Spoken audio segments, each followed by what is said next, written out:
May the words of my mouth and the meditations of all our hearts be acceptable in your sight, O Lord, our strength and our Redeemer. Amen.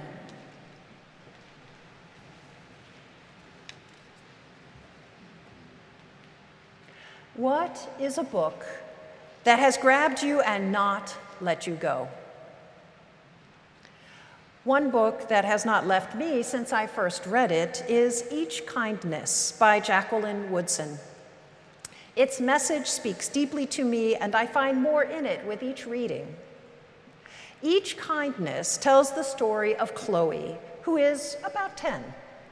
A new student, a girl named Maya, arrives at school in the middle of the year and is placed in the empty seat next to Chloe's desk. Maya is different from the others in the class. Her clothes are clearly hand-me-downs, and she eats strange food. Maya tries multiple times to befriend Chloe. Maya asks Chloe to play with her, tries to show her the treasures she has brought to school, offers to share a set of jacks or jump rope, and each time Chloe turns away. But then one day, Maya's seat is empty. And on that same day, Chloe's teacher gives a lesson about how even small acts of kindness can change the world. And Chloe is stung with the recognition that she had multiple opportunities to show kindness to Maya and did not. Now the opportunity to do so is lost, for Maya is gone.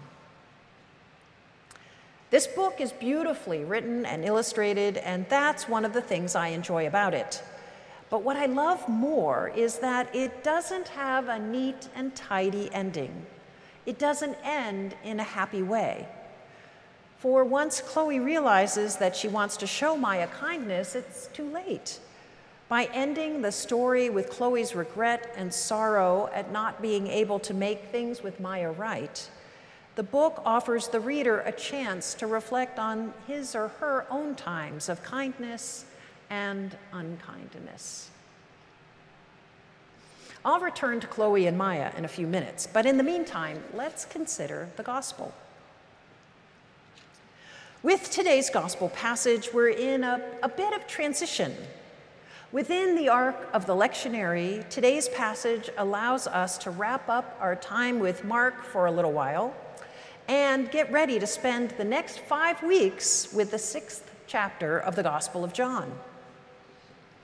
As well, the verses appointed for today's reading are literally transitional within the overall story of Mark's Gospel. You might have noticed that the verses of this passage are not continuous.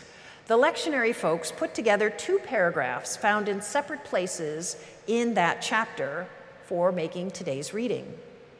They left out the dramatic stories found in between those 2 paragraphs, the story of the feeding of the 5,000 and the story of Jesus walking on water. The first of the paragraphs in today's reading finishes up the narrative we heard 2 Sundays ago when Jesus sent the apostles out to teach and heal. It then sets the scene for the feeding of the 5,000, which is what comes next in Mark's Gospel and which, as I noted a moment ago, we don't get to hear today.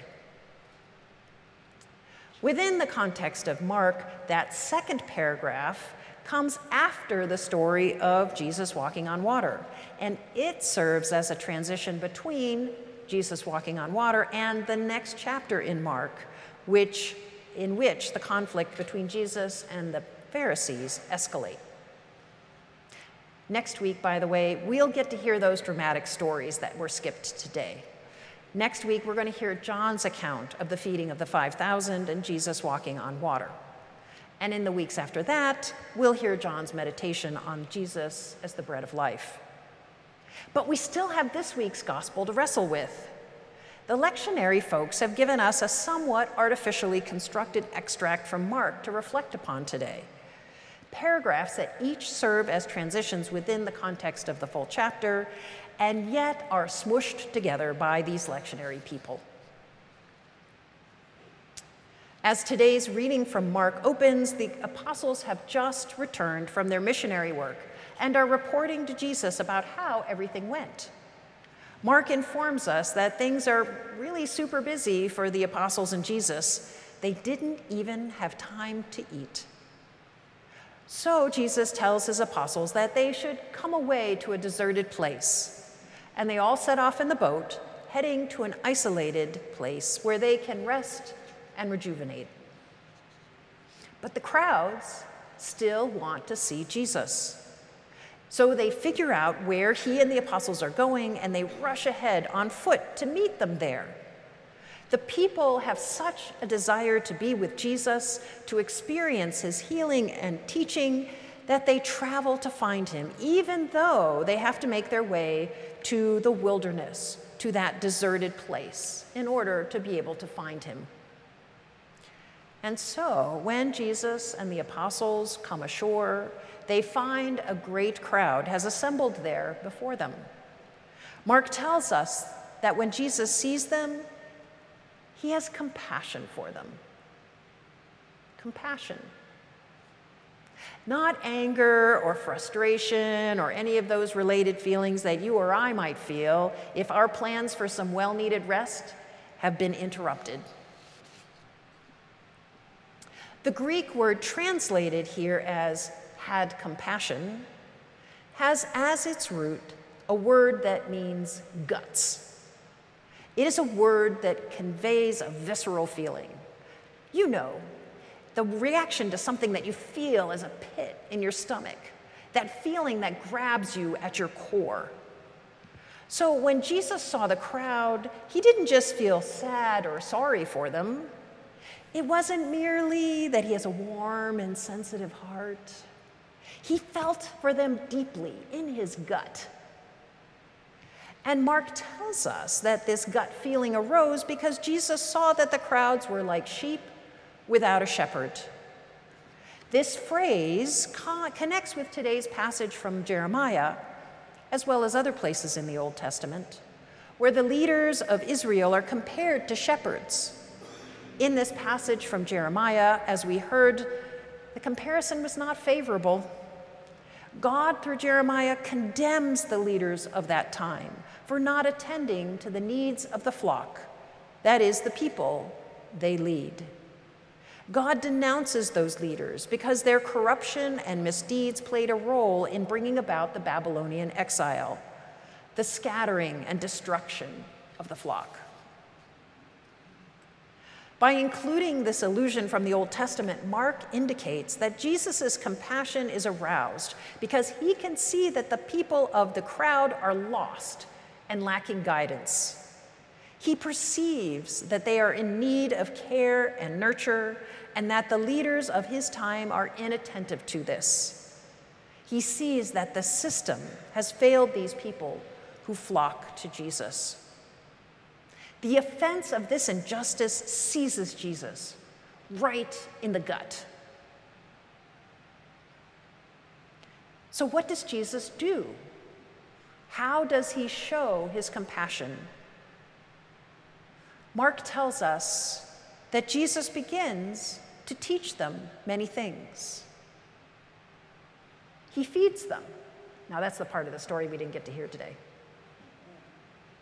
He heals their infirmities. In other words, he meets the needs of the people and offers them hope. Notice that for Jesus, compassion is not just a feeling. It leads to doing. Jesus shows you that compassion hits you in the gut and puts you into motion for the sake of other people. It sends you outside of yourself. This kind of compassion, though, is difficult, isn't it? It takes vulnerability to be compassionate. It takes a willingness to open ourselves up, to see and be moved by the suffering and difficulties of other people. With all the distress and pain around us, it can be easy to be paralyzed by this. We think we can't possibly make any difference, or we might be afraid to do anything about it. We become complacent, or at least I find this to be true. So what do? We can see from Jesus' example here that compassion is an inherent part of following him. His example shows us that he is calling us to pay attention to the pain and suffering of others and the injustice that is at its root. Jesus wants us not to just feel for those people, but to be moved to do something in response. We can be encouraged by the examples of compassionate action all around us, examples found right here at Calvary. Opening our building to the Tree of Life congregation when they needed a location to hold the services of the High Holy Days. Providing financial and material support for organizations all around Pittsburgh that help others. Preparing and serving dinner monthly at the East End Cooperative Ministry. And many other examples of compassionate action done quietly and regularly by you, the members of Calvary. Things like tutoring to improve literacy, teaching English as a second language, working with Special Olympics, advocacy for justice-oriented legislation, and other things like that. Chloe, the main character in Each Kindness, waited too long to be compassionate. When she had the opportunity to be kind to Maya, she turned away. Chloe did not allow herself to feel compassion for this new girl who was different from herself. And then when she finally did, it was too late. I think you will agree with me that we need more compassion in this world, the kind of compassion that we feel in our gut and that compels us to action, the kind of compassion that moves us to open up to people who are different from us, the kind of compassion motivated by justice. Are you missing an opportunity to be compassionate? What will you do to seize that opportunity before it's too late?